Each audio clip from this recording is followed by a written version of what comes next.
بسم الله الرحمن الرحيم. السلام عليكم ورحمة الله وبركاته. كسو دبادا كنالكيني وحداف أنيقنا ومسك عبد النور مالتي هدي وربي لك نقضو وحا أن كهد لنا بوغ قيمها بدن إيفاع كراي بوغان أسل كيسو وحا أوها عربي وحانا قري أحمد بن يوسف وحا لو سورغي أفكينا هويو وحانا أسورغي آلان سهن بوغان وحا أوكا كوبي هاي بقال تضباطا إيلابا بيج إن أو قراغا قرانا وحا كدن بيسي fariin uu u soo diray nin dhalinyaro ah fariintaas qayb ka mid ah ayaa halkan iskula wadaagayna wiilka dhalinyarada ah ee u soo diray magaciisa waxa la oran jiray dalaal fariintiisu wuxuu ka bilaabay waxaan ka mid ahay lood ee noloshoodu ay tahay madadaalo ciyaaraha filimada diin ahaanna aad u liito qaarkoodna aysan tukan inta tukatana maalinta jimcada ah oo kaliya ay masaajidka tagaan aqoon ahaan jaahilnimo aad ugu xeleer ay hayso waliba hiigsi uu ku raad jooga aysan lahayn adduunka dhalaalkiisan uu ina daray dalaal fariintiisa intaan way ka dheereed waxaan u deenayaa inaad buugga soo akhrisaan maadaama ay aad u dheertahay fariintiisa buugga horta muxuu ka hadlayaa maadaama fariinta wiilka uu tilmaamayo loodku uu ka tirsan yahay dhalinyarada waxaa si u fududaysanaysa ciyaaraha iyo filimada iyo heesaasi noloshooda ku mashquulsan tahay aqoon yar ay u leeyihiin oo aqoontooda ay aad u badneen marka wuxuu rabay in uu ku siiyo jihayn wuxuu ugu talagalay marka in uu qoraaga u jiheeyo جيلك كراي أما فاع كراي وحقرأ وقيبي سدح لود دتك لود كون سجال بقول السجاشن كي كهر شيء أو بحي فاعي هراء إياه لود كون سجال بقول السجاشن كده شيء إلا أنتوا نحسي كون سجال بقول السجاشن تدودي يلود كدم بي أو ها كون سجال بقول السجاشن تدودي يبحي كدم بي دتك كده شيء وحلاي هاي لود يكون سجال بقول السجاشن كي كهر شيء أيوة جيلك هراء لكن كوان لحق وحي كل من مرة جيل كوري راعية مركنا جيلك دنبا ay raaceen jiilkan dambe ee 1997 kadib dhashana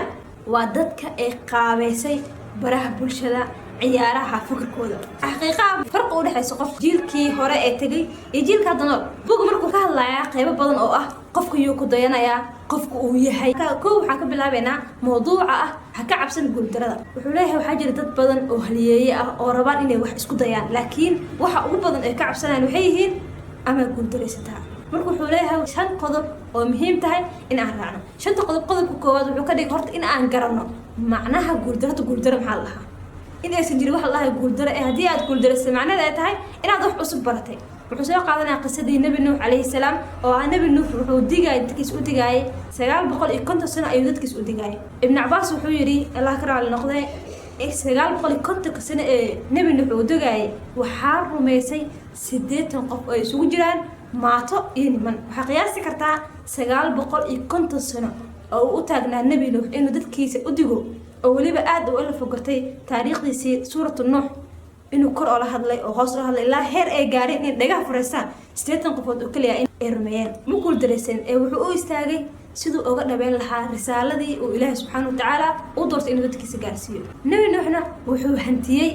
in uu kamid noqdo shanta rasuul أولو العزم قلبك كل مركم حتى إنا قرنا معناها قول درد إنا سنجرين قلبك لبعض نجع ويكر إنا قول درد إسكيل على أبوك كذا بحياتها إن أن كإلى لنا قوسط معناها إنا قوس إسكيل على مركي واحد إسكود دينه هدي قول درسان إن عندنا مرة إسكود دينه أو مرة إسكود دينه أو مرة إسكود سيان وقول إسنو قلبك سدحات إن أن كعب سنقول درد نو كين كرو بحياتها الدون إيه أقرأ إن ذايو حنكين معناها حنكين إيه هدف يدينا إلى هذا مد أدون كيرنا ونكسن آخرين الأمهات قضبك أفراد مهم كاسكنا نعاوين كروح وياهي إن أن أستاجنو سدي أن أقرب بين لهين هدف كينا محيراني سمكاس أنا أن كعب سنة إن بدن قلت رذا ما باس وحوي إلى لاكر على النقدين حدي أقر صورة لا وقفوا أو حكومة حكم كيس ونقطة مت سوابة أو صحنان ترعسن وحولي هاي اللي بعجر لكن هدي أقر صورة أنتي أو حكومة حكم كيس وصواب نعمره وحوليها هلاجر قضبك شناد يا إذا نجع عابينس إن أنا نكعب سنقول درد وحويها قضبك شناد وحويها إن أنا دجسنا قرشوي نو صور تجلنا إن أنا لبنته حنتنو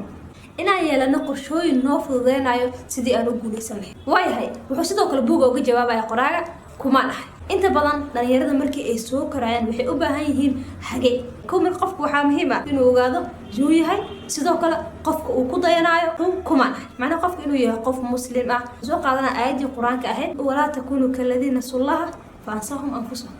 hana qonina kubi ilaahi iloobay kadibna naftooda ilaabay. Ibnu Cadiy markii uu aayadda fasirayay wuxuu ku fasiray in qofkii naftiisa garta uu rabbigiis ilaabin. Cali bin Abi Taalibna Allah ka raali noqday asagana waxa uu garan naftaada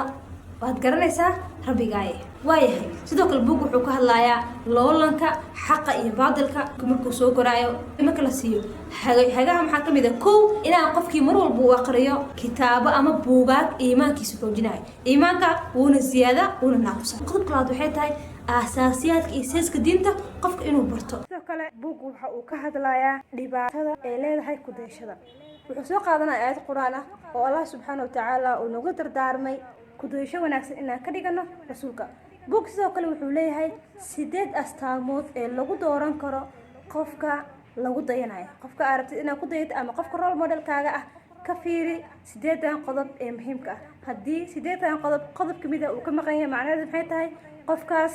ma mudna in role model laga dhigto mana mudna in lagu daydo. astaanta koowaad inuu qofku wax ku qaadanayo diinta iyo quraanka. astaanta labaad ee qofka aan ku dooranayno role modelka loo ah waa inay ahaataa in uu noqdo qof kulmiyey dhigmooyinka sharciga iyo ujeedooyinka istilmaamay. qodobkan wuxuu yahay in qofka hadafkiisa uu leeyahay iyo sidoo kale diinta in ay iswaafajiyo. qodobka saddexaad wuxuu yahay qofka role modelka ka dhiganayno inuu leeyahay garaad baxsan iyo fahan la jaan qaadi karo waayaha. qodobka shanaad wuxuu yahay qofka inuu ku astaamaysan yahay inay isleeyihiin dhaqamadiisa iyo hadaladiisa. qodobka lixaad waa inuu ahaada qof isku dheelitir badan.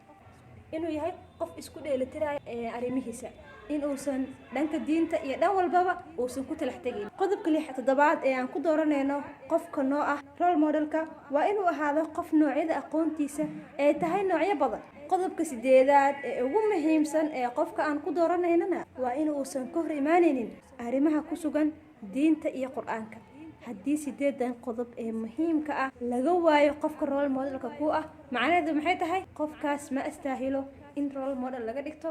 mana haboona in qofkaas laga dhigto qof lagu daydo. waxaan rajeynayaa inaad wax badan ka fahanteen gorfeyntii buugan aan gorfeenayay. waxaan rajeynayaa inaad ila akhrisaan inta carabiga ku wanaagsanna jiro saaqa soo carabi waa la heli karaa. inta af Soomaaliga jecel in wax ku akhriyaana waxaan noo turjumay aadan sahan ajir Allah ka siiyo qoraaga iyo waliba turjumahaba. waxaan ku soo gabagabeynayaa halkaas buugeeni qiimaha badnaa ee aan maanta ku gorfeenaynay halkan. assalaamu calaykum maalin wanaagsan.